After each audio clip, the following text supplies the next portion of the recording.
Olá, professor. Vamos retomar então nossa série de vídeos. Este é o vídeo 3. Estamos trabalhando com as lições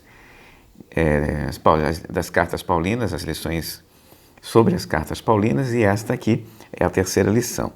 O texto de Gálatas 3 é o texto em questão, e ele continua trabalhando aqui a crítica que Paulo faz àquele grupo de pessoas que ele chama de falsos irmãos. A expressão grega é pseudadelphoi. Pseudadelphoi é falsos irmãos. Durante um certo tempo na história da interpretação da carta aos Gálatas e de outros textos paulinos também, surgiu a expressão judaizante para descrever estes aqui chamados de pseudadelphoi, ou então falsos irmãos. Quem são estes então falsos irmãos ou judaizantes que alguns usam nos comentários? Judaizantes ou falsos irmãos são pessoas que eram membros de igrejas da Judéia, com boa possibilidade eram membros da igreja de Jerusalém e eram praticantes da lei.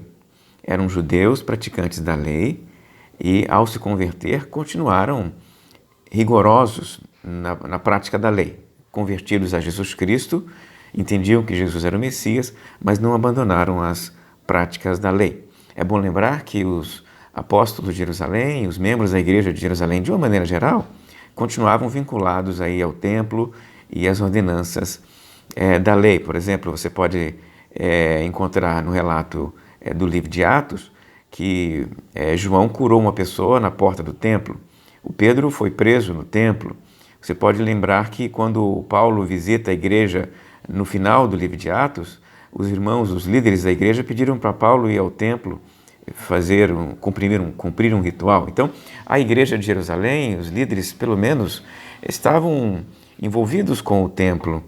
E com exceção daquele grupo dos helenistas, de Estevão e aqueles que fugiram na perseguição após a morte de Estevão, com exceção daqueles envolvidos com os helenistas, né? Os demais não tinham tanta dificuldade assim com o templo e com a lei judaica. É por isso que no Concílio de Atos 15 eles entendem que aqueles que queriam continuar judeus e praticando as coisas judaicas poderiam fazer, desde que entendessem que elas não levavam à salvação somente por Jesus Cristo, mas a prática da lei não era em si um problema para aqueles judeus. Pois bem, o Paulo é um judeu convertido, é um judeu da diáspora e ele prega um evangelho especialmente para os gentios, que não dá muita importância assim à prática da lei, não obriga os gentios a fazerem a circuncisão e a obedecer os demais mandamentos da lei. E aí isso provocou um conflito entre Paulo, as igrejas paulinas e os discípulos da Judéia, algumas igrejas da Judéia de uma maneira geral, né? Então é isso, esse é o contexto maior aí da crise entre Paulo e os pseudadelphoi, ou Paulo e os judaizantes, como se convencionou chamarem entre alguns autores.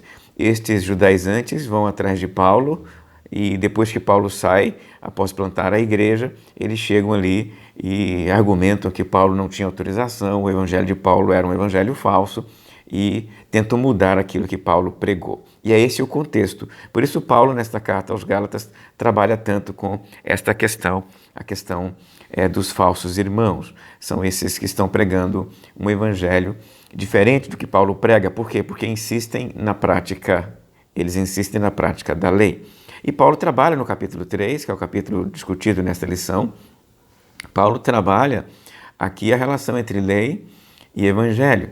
Paulo entende que a lei não é ruim em si, afinal de contas foi dada por Deus, mas ela não tem papel salvífico. O papel dela é demonstrar a pecaminosidade, o estado de pecado do ser humano, porque ela prescreve condições que o ser humano não consegue atender por conta própria. Daí o Evangelho, a graça de Cristo Jesus, para cumprir o que os demais humanos, os outros homens e mulheres, não conseguiam cumprir. Então a lei foi cumprida por Jesus. Jesus foi o único que conseguiu cumprir toda a lei. Mas o texto demonstra aqui, especialmente aqui no capítulo 3, versículo 6 em diante, que o mesmo Abraão, alcançou a justificação pela fé e não pela lei. Por quê? Porque a lei foi dada por Moisés e Abraão é anterior a Moisés. Esse é o argumento,